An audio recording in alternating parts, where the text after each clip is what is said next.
Hello, my name is Tom C. Tutor. My website is tomctutor.com, just off the top of the board there, sorry. Today's subject briefly is kinetic friction. What kinetic friction is it's the friction on when an object moves,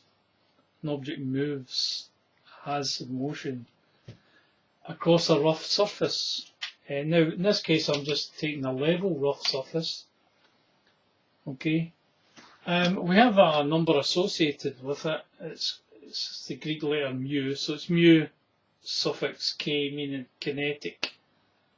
I'm assuming it's, in this case, it's 0.2. We're talking about roads here, public transport. I'm looking at a situation of a motorcycle with a rider. So I've got a little motorbike with the rider on it, and that's the assumption that I'm working with. The motorcycle is 440 kilograms given mass, and I am assuming that the rider's 80 kilograms. So I'm adding those together and getting 520 kilograms for the mass of the moving object, in this case the motorcycle.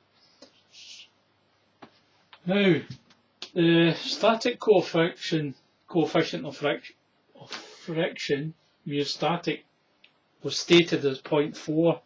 I do not have the kinetic coefficient of friction, but in any event it would be less than the static coefficient, because if you're pulling an object from stationary, it's quite hard to actually get it moving at all. That's static resistance. Once you actually get it moving, assuming you do, you overcome the static, and you then have to deal with the friction that the body is opposing the motion, and that is kinetic friction, and that tends to be less than the static friction, because once you get it going it's sort of easier to pull. That's the assumptions I'm making here. So if I go to the free body diagram of the problem up here, what I have is the weight of the motorcycle acting straight down on the road surface, and I worked that out to 5.1 kilonewtons, 5,100 newtons. That's just the mass of the motorcycle times gravity.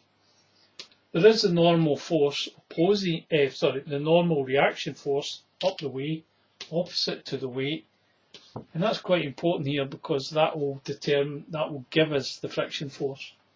And that normal force is equal and opposite to the weight of the object we're talking about. So immediately I can state that F of n is equal to W in magnitude, so that is equal to 5,100 newton. Okay.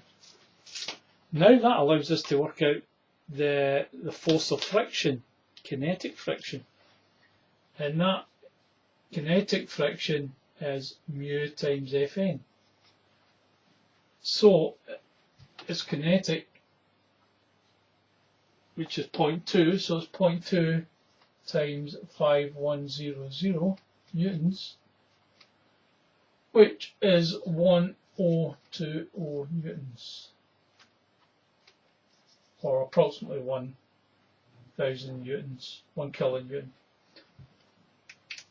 So we have approximately 5k acting down, 5k acting up, and 1k acting opposing the motion. I'm assuming the motorcycle is going to the right here, so the force of friction will be to the left, opposing the motion. Friction always opposes the direction of motion.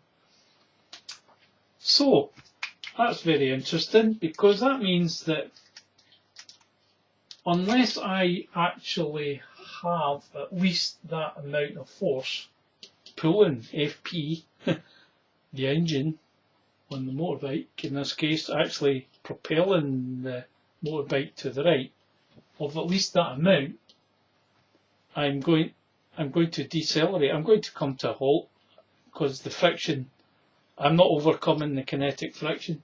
So I need an engine force here of Fp greater than 1020 newtons for this object to propel or to accelerate to the right. Now, I must emphasise that all this theory only works for low speeds. Okay. So, why just low speeds? Well, because when I'm actually going fast in my little motorbike here, I'm going to be buffered by the resistance force due to the air. So I'm on my little motorbike and I'm feeling the resistance force of the air. Now that's aerodynamic forces, and these forces will be adding to that, and I'm just going to call them Fa here. And these aerodynamic forces are going to add to this force. That is going to even have even more engine power to overcome the resistance due to the air that you're passing through. These aerodynamic forces are actually viscous forces due to the viscosity of the air. So that Fa is actually proportional to the velocity of which you are going. So I've assumed it's low speed, in which case my aerodynamic force is very small. So the only force I have to contend with to overcome is the kinetic friction. So if I'm going along and I travel so much a distance, let's say I travel 1 kilometre, so my distance is 1 kilometre. And let's say I'm just overcoming this kinetic friction due to the roughness of the road. So the force that I need to do that is the actual resistance force itself, is Fp, which in this case is Fr. Okay, because we've just stated that. So the force I'm talking about is 1020 newtons. Okay, therefore the amount of work done in travelling horizontally in the motorbike in that distance, the work done, I'm not going to use W for work because I'm using W for weight here. So I'm going to say EW. So that's the work done in my little trip. And that's the force times the distance. And that work is 1020 times the kilometre, which is 1,000 metres. So that's 1.02 megajoules. Now, notice it's megajoule per kilometre. So for each kilometre, so that's per kilometre, that's the amount of work done per kilometre on the little trip.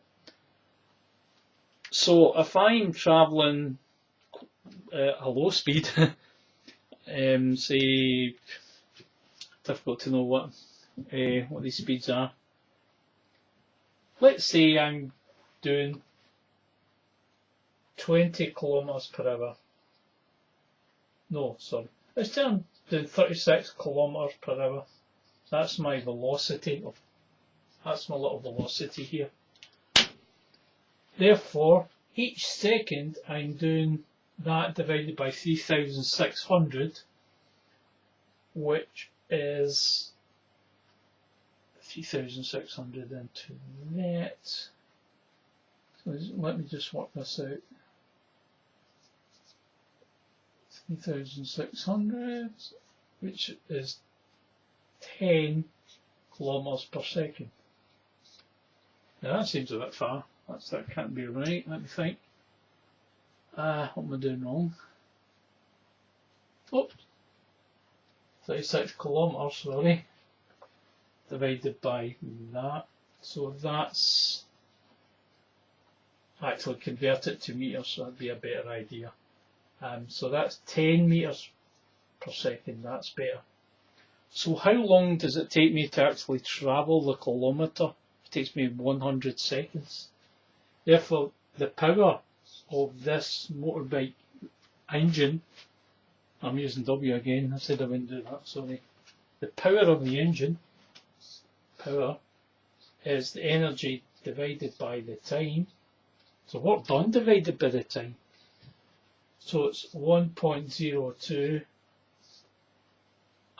divided by, did I say, I've lost track of what I said. It would take 100 seconds, yeah, 100. Because that's times 10 to the power 6. So for my kilometre trip, that is, I believe, 10,200 watts of power. I'm just checking my calculations here, times 10 to the 4. I think that looks right. Or, better to write it as, yeah, hopefully you can see that, 10, to approximate it anyway, 10 kilometres is the power that I've used on travelling 1 kilometre at a speed of 36 kilometres per hour. Now notice that if the coefficient of friction is greater than that number, 0.2 here, then it means there's going to be a greater force opposing my motion at low speeds due to kinetic friction. That means I'll have to do more work, proportionally more work, and I'll have to consume more power. So it may be safe to have rough roads so you don't skid, but when you're travelling, you're using up more power on a given trip. So road designers have to make sure that the road hasn't got a zero kinetic friction coefficient, because you would have no traction basically in the road. So they have to ensure that there's at least a little, but not too much, that the transport system is wasting power. And all this power is converting kinetic energy of motion, into heat. So it's, although it gets you from A to B, it heats up the atmosphere. So road designers and transport systems have to be very careful in the materials they use to ensure that the coefficient of kinetic friction is low, but not too low, and not too high either. So thank you for that little, thank you for your patience, and please visit my website tomctutor.com and subscribe if you like this little video. And thank you for your patience. Right, bye.